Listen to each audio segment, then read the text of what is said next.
मोदी की सरकार है और मैं समझता हूँ, देख ही रहा हूँ कि जितना सुरक्षित मुसलमान अपने को महसूस कर रहा है इतना कभी नहीं रहा। ये तो एक तरह के बिल्कुल पप्पू साबित, राहुल गांधी पप्पू साबित हुआ है देश के लिए, सबके लिए। तो ये तो पप्पू है। नमस्कार, मैं संतोष चौबे न्यूज सर्वोत्तम में आपका हार्दिक स्वागत करता हूं। दोस्तों, आज मैं सेक्टर 41 में आया हूं और यहाँ पर कुछ वरिष्ठ सिटीजन हैं जो काफी सुलझे हुए लोग हैं और राहुल गांधी साहब जो कहे हैं कि 80 के दशक में जो दलितों की हाल थी, आज वही मुसलमानों की हाल है। तो राहुल गांधी का जो सवाल है, क्वेश्चन है, अपने आप में ही सवाल खड़ा कर रहा है। एक अलग, उनका अलग ही रास्ता होता है। तो इसके बारे में मैं बड़े बुजुर्गों से, जो वरिष्ठ सिटीजन है हमारे देश के या नोएडा सिटी के, वो लोग बैठे हैं, उनसे मैं जानना चाहता हूं कि उनकी क्या राय है इस पर। तो आइए मैं आपसे बात कराता हूँ। सर, आपका शुभ नाम? ईश्वरदयाल द्विवेदी। सही बोलेगा। ईश्वरदयाल द्विवेदी। द्विवेदी साहब, ये बताइए कि जो राहुल गांधी जी कहे हैं कि आज मुसलमानों की ये हाल है कि जो 80 के दशक में दलितों की हाल थी, उस पर आपका क्या कहना है? देखिए, 1980 में भारतीय राष्ट्रीय कांग्रेस की सरकार थी और उस समय उन्हीं का जब प्रशासन था, तो ऐसी बात कहना जो है, एलिगेशन लगाना, मेरी समझ में न्याय उचित नहीं है। ये सरासर बेबुनियाद है। इस समय मोदी की सरकार है और मैं समझता हूँ, देख ही रहा हूँ कि जितना सुरक्षित मुसलमान अपने को महसूस कर रहा है इतना कभी नहीं रहा। कांग्रेस के शासन में तो कभी रहा ही नहीं, क्योंकि मुसलमान अपनी बात देते वो कहते हैं कि हमें कोई परेशानी नहीं है और कुछ लोग बात करने के लिए तैयार हो जाते हैं। लेकिन राहुल गांधी पता नहीं किस देश में इस तरीके से बात रखते हैं, जाके हमारे देश की जो है बदनामी करते हैं। ठीक है, ये हमारी सरकार से खिलाफ हो सकते हैं, मोदी से खिलाफ हो सकते हैं, लेकिन भारत तो उनका भी है। हम भारतवासी हैं, इसलिए उन्हें ध्यान रखना चाहिए, भारत की आलोचना भारत में ही करें, बाहर जाके न करें। उन्हें गाली देनी है तो भारत में दे आकर के सामना करें, बस इतना ही कहना चाहूंगा। अच्छा, ये आपको ऐसा नहीं लग रहा कि राहुल गांधी एक विशेष पक्ष को भड़का करके अपनी राजनीति बनाना चाह रहे हैं, या विदेशों में जाके इस तरह से जो एलिगेशन उन्होंने लगाया है गवर्नमेंट के ऊपर, उनका क्या मकसद, रियल मकसद उनका क्या हो सकता है? इसके बारे में थोड़ा आप बताएं। राहुल गांधी का एक ही मकसद है, हिंदू और मुस्लिम करके हिंदू मतदाता इनसे मतलब नाराज हो और मुसलमान हमारे पक्ष में आ जाए और हम अपनी सरकार बना लें, लेकिन ऐसा होना नहीं। मुसलमान भी उतना सपोर्ट नहीं कर रहा जितना कि करना चाहिए। मुसलमान भी मोदी के साथ है और हिंदू तो है ही है, इसमें उनको हार माननी पड़ेगी और मुंह की खाएंगे। अच्छा, आपको ऐसा नहीं लग रहा कि सिर्फ मुसलमानों का वोट अगर इनको मिल भी जाता है, क्योंकि कोई भी हिंदू, अगर कोई भी, जैसे अभी कई रेप हुए हैं या कुछ भी ऐसी घटनाएं घट रही हैं जिसमें मुसलमान लड़कों ने किया है, अभी पीछे साक्षी का भी मर्डर कर दिया, उसमें गांधी परिवार किसी ने कुछ बोला नहीं। तो उनको अगर मान लीजिए, हम ये मान भी लेते हैं कि अपना वोट बैंक बना रहे हैं, तो क्या राहुल गांधी जी, आपको लग रहा है कि ऐसे सिर्फ मुसलमानों के वोट से क्या वो प्रधानमंत्री बन पाएंगे भारत का? इनकी सोच बहुत ही घटिया है, बहुत खराब है। ये मुसलमानों के द्वारा कभी प्रधानमंत्री नहीं बन सकते। दूसरे हाथरस में जो कांड हुआ तो ये तुरंत सब घर पहुंच गया इनका। राहुल भी पहुंचे, प्रियंका गांधी पहुंची, और यहाँ साक्षी का मर्डर दिल्ली में होता है, एक भी कांग्रेस नहीं जाता है। और दो शब्द कहे उन्होंने, इनके मुंह दे जम गया है। राजस्थान में कोई घटना होती है बिल्कुल नहीं बोलते हैं, केवल मुसलमानों को भड़काना उनका मकसद है और ये मकसद उनका कामयाब नहीं होगा। मेरा मानना ये है कि ये हर बार मुंह की खाए, इस बार मुंह की खाएंगे। आपको लग रहा है कि ये सिर्फ मुसलमानों के हितैषी हैं, हिंदुओं के हितैषी नहीं है लोग? ये इनके अंदर जो है मुसलमानों की बू आ रही है। अच्छा। हाँ, हमें लगता है मुसलमानी संस्कार इनमें ज्यादा है और हिंदू बनावटीपन ये जो है घड़ियाल यहाँ से बनाते ला करके वो बनावटी हिंदू बन जाते हैं। आपका बहुत बहुत धन्यवाद। जैन साहब, आपका शुभ नाम? मैं एनसी जैन। जैन साहब, ये बताएं कि जो राहुल गांधी जी ने जाके फॉरेन कंट्री में एक एलिगेशन लगाया है गवर्नमेंट के ऊपर कि भारत के मुसलमानों की आज वो हालत है कि जो 80 के दशक में हिंदू दलितों की हालत थी, उस पर आप क्या कहना चाहेंगे? आप बड़े बुजुर्ग हैं। 80 के दशक में क्या हालत थी दलितों की, मुझे इसका कोई अंदाज नहीं है। तो इसलिए इन दोनों चीजों को, आज मुसलमानों की स्थिति क्या है और वो उससे भी बदतर है, इसके बारे में भी मैं बहुत कुछ नहीं कह पाऊंगा, लेकिन इतना कहना चाहता हूं कि आज मुसलमानों की जो स्थिति खराब है वो केवल उनकी अपनी कट्टरता की वजह से है। वो कट्टर हैं अपने अपने धर्म के प्रति, और उसी तरीके से वो अपनी बच्चों को इनको शिक्षा देते हैं और वो हिंदुओं के खिलाफ भड़काते हैं उन लोगों को, इसलिए उनकी स्थिति खराब है। अच्छा, आपको ऐसा नहीं लग रहा कि पहले से मुसलमानों की हालत बेहतर हुई है? क्योंकि अब मदरसों में बहुत सारी फैसिलिटी मोदी गवर्नमेंट ने दिया है, इसके बारे में आपका क्या कहना है? हाँ, मदरसों की स्थिति तो बदली है, अच्छा हुआ है जो कुछ भी हुआ है, और जो इन्हें फॉरेन कंट्री से इन्हें ऐड मिल रही थी वो थोड़ी बंद हुई है, और जितने फर्जी आपके मदरसे थे वो सब बंद कराए गए हैं। इस बात का मतलब राहुल इस बात का फायदा उठाना चाहते हैं कि वर्तमान गवर्नमेंट जो है, क्योंकि मदरसों को बंद करा रही है, उनके फॉरेन एड को बंद करा रही है, तो इस बात का फायदा उठाकर उनकी भावनाओं को भड़काकर अब वोट लेना चाहते हैं, इसीलिए वो इस तरह की बातें करते हैं। आपका बहुत बहुत धन्यवाद। सर, आपका शुभ नाम? मेरा नाम बिमलेश्वर सिंह है। अच्छा सर, ये बताएं कि राहुल गांधी जी ने एलिगेशन लगाया है फॉरेन कंट्री में जाके कि आज भारत के मुसलमानों की वो हाल है जो 80 के दशक में दलितों की हाल थी। इस पर आपका क्या कहना? ये सरासर गलत है, उनका काम ही है एलिगेशन लगाना। 80 में तो कांग्रेस की सरकार थी वहाँ इंडिया में हमारी, उस समय में इंदिरा जी थे, और उस समय में ऐसा, उस समय का बात लेकर के अभी ऐसा बोल रहे हैं, मेरे को तो ये न्यायोचित नहीं लग रहा है। आपको नहीं लग रहा है कि मुसलमानों को भड़काया जा रहा है इस पर? हाँ, बिल्कुल भड़काया जा रहा है, लेकिन भड़काने से कोई फर्क नहीं पड़ेगा। यहाँ पे अभी बीजेपी की सरकार है और बीजेपी की सरकार सब समझती है, और यहाँ के नागरिक भी जागरूक हैं, और मुझे नहीं लगता कि ये सब होगा। नहीं, राहुल गांधी जी क्या एक सिर्फ मुसलमानों का वोट लेके आपको लग रहा क्या प्रधानमंत्री बन सकते हैं? ना ना, ऐसा तो कभी भी संभव नहीं है, और अभी वो मैच्योर्ड भी नहीं है मेरे समझ से। जैसा उनका वक्तव्य है उस हिसाब से जो भाषा का वो प्रयोग कर रहे हैं, मेरे को लग रहा है कि वो मैच्योर्ड है नहीं, और अभी उनको बहुत कुछ सीखना पड़ेगा। और यहाँ पे आप देखिए, जैसे एक पढ़े लिखे आदमी है, काफी अच्छी एजुकेशन उनके पास है, तो चलिए अगर पॉलिटिक्स का उनके पास मतलब मेच्योरिटी नहीं है, तो क्या एजुकेशन की तो मेच्योरिटी है? क्या एजुकेशन के एंगल से देखा जाए तो भी तो ये बात कहीं फिट नहीं बैठ रही है, इसके बारे में क्या कहना आप? ये तो आप सही बोल रहे हैं कि ये भी फिट नहीं है, और उनको अभी बहुत कुछ सीखना पड़ेगा। एजुकेशन से होता नहीं है, उसको आपको धरती पर लाना पड़ता है, ये सब कुछ सीखना पड़ता है हम जनमानस के अंदर आकर रह करके। लेकिन उन्होंने ऐसा भी कर रहे हैं, लेकिन अभी भी उनको समय लगेगा। आपको नहीं लग रहा है कि विदेश में जाकर बाहर कंट्रियों में इस तरह से ये देश की बदनामी कर रहे हैं, या देश में एक जातिवाद का या धार्मिक कट्टरता का एक बदनामी करके विदेशों में जाके इस तरह से प्रोपेगेंडा फैला रहे हैं? ये तो सही नहीं है, ये उनकी आदत हो गई है।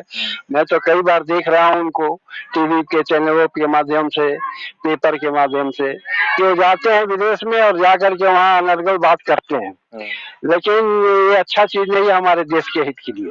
क्या आपको लग रहा है कि इनके खानदान में सभी लोगों ने ऐसे ही किया, पहले भी इन लोगों ने ऐसे ही भारत देश के साथ ऐसे खिलवाड़ किया है कि अस्मिता के साथ? नहीं, ऐसा तो नहीं, मुझे तो ऐसा तो मालूम नहीं है, लेकिन फिर भी कुछ कुछ गलती हुआ जिसके चलते आपको इंदिरा गांधी की हत्या हुई, कुछ गलती तो की होगी, तो इसके लिए उनको हत्या हुई, और तो आगे मेरे को कुछ ज्यादा जानकारी नहीं है। आपका बहुत बहुत धन्यवाद। सर, आपका शुभ नाम? DR पोडवाल।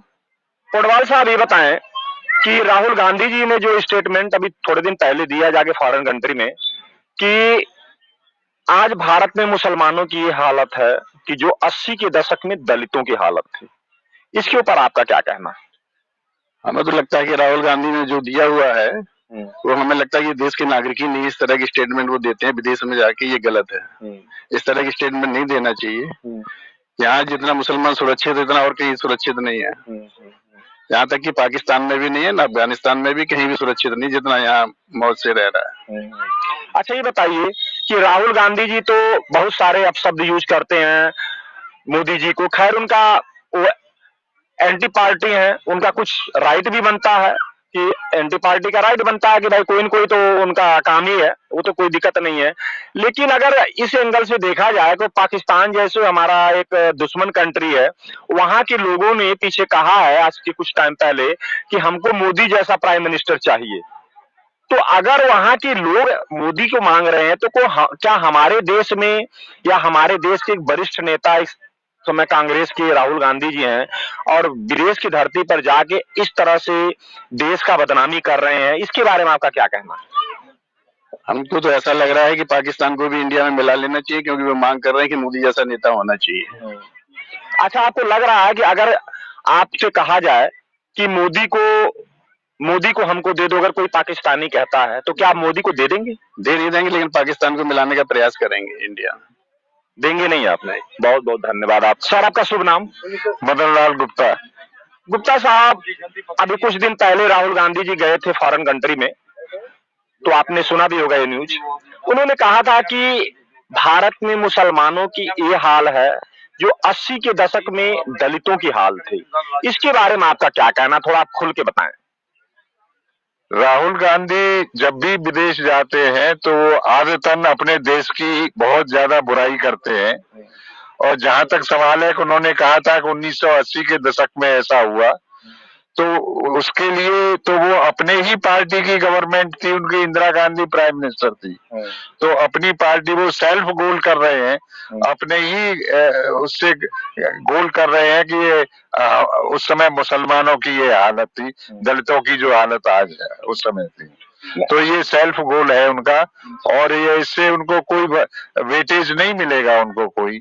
और वो जो आदतन है उनकी, वही ये हैबिचुअल ऑफेंडर है, वो ऐसे ही विदेश में जाकर के अगर यहाँ करेंगे तो केस हो जाएगा उनके ऊपर में, इसलिए वहाँ जैसे कोई एक गद्दार बात करता है देश का, वो गद्दारी की बात करते हैं, और मेरे विचार में तो उन पे गद्दार का मुकदमा होना चाहिए, एफआईआर होनी चाहिए उनके ऊपर।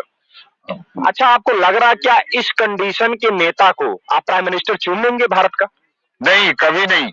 वो मुसलमान और हिंदुओं का पोलराइजेशन करके वो ये सोचते हैं कि हमें वोट मिल करके सत्ता मिल जाएगी, तो उनका गलत ख्याल है। कुछ स्टेट में मिल सकता है, हो सकता है, और अब तो एक नया प्रचलन शुरू हो गया है, फ्रीबीज के बिजली सस्ती करो और क्या कहते हैं पैसा दो उनको महीनेदारी में, और तो महिलाओं को पैसा दो, और कुछ किसानों का ये करो, सब जाकर के ये देश को गर्त में ले जाने की बातें हैं।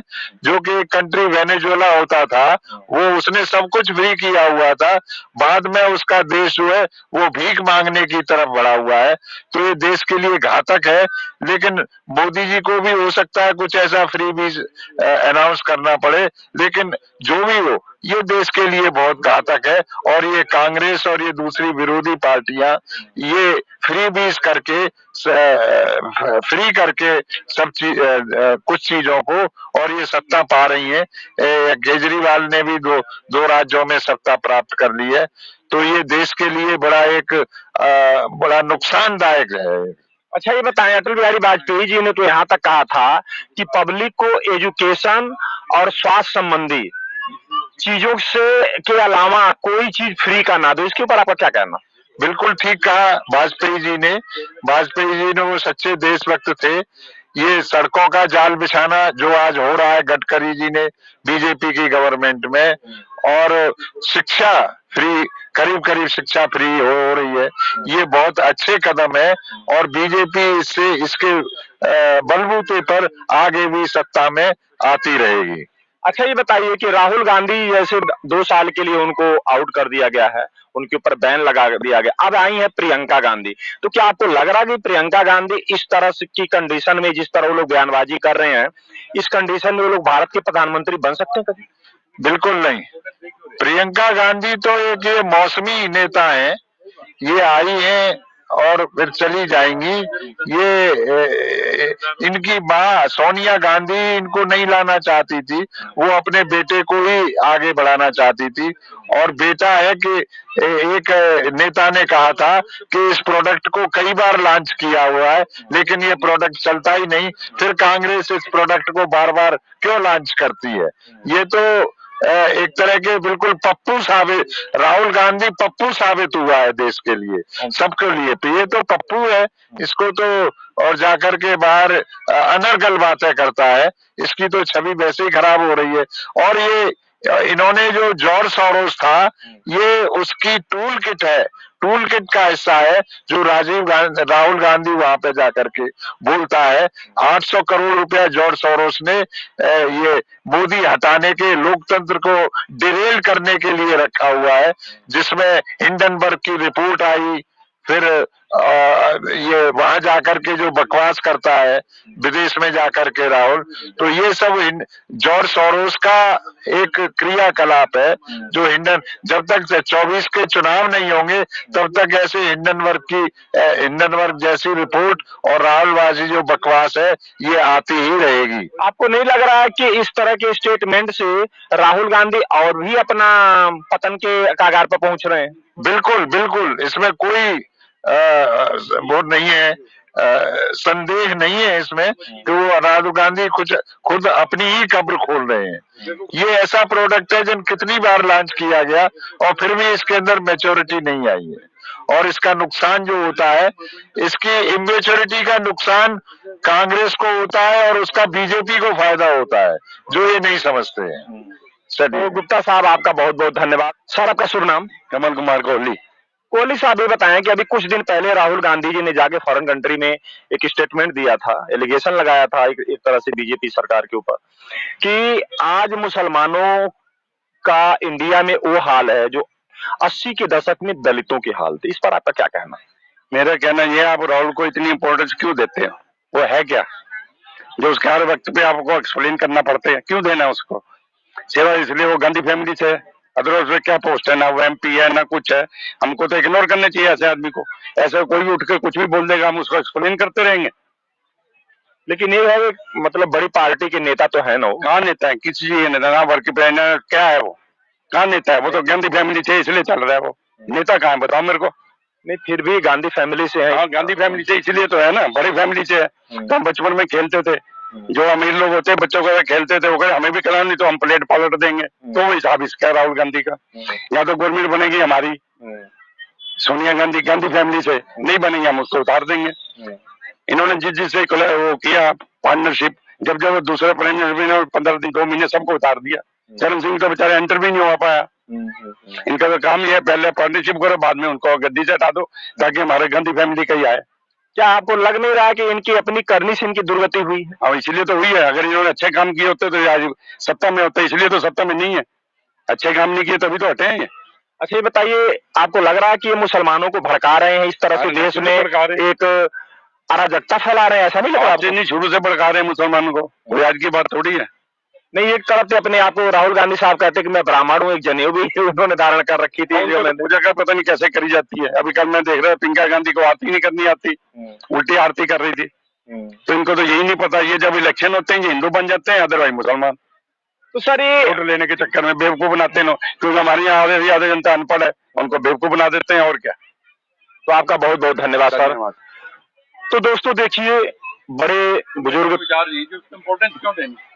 बड़े बुजुर्ग हैं और काफी सीनियर सिटीजन हैं, इसलिए मैं यहाँ पर आया और इस बात को मैं जानना चाहा। तो सबने अपनी अपनी राय रखी और मैंने आपको दिखाया। तो दोस्तों आज का एपिसोड मैं यहीं बंद कर रहा हूँ। अब अगर हमारा वीडियो आपको पसंद आए तो हमारे वीडियो को लाइक करिए, चैनल को सब्सक्राइब करिए और अपनी राय कमेंट बॉक्स में जरूर लिखें। धन्यवाद।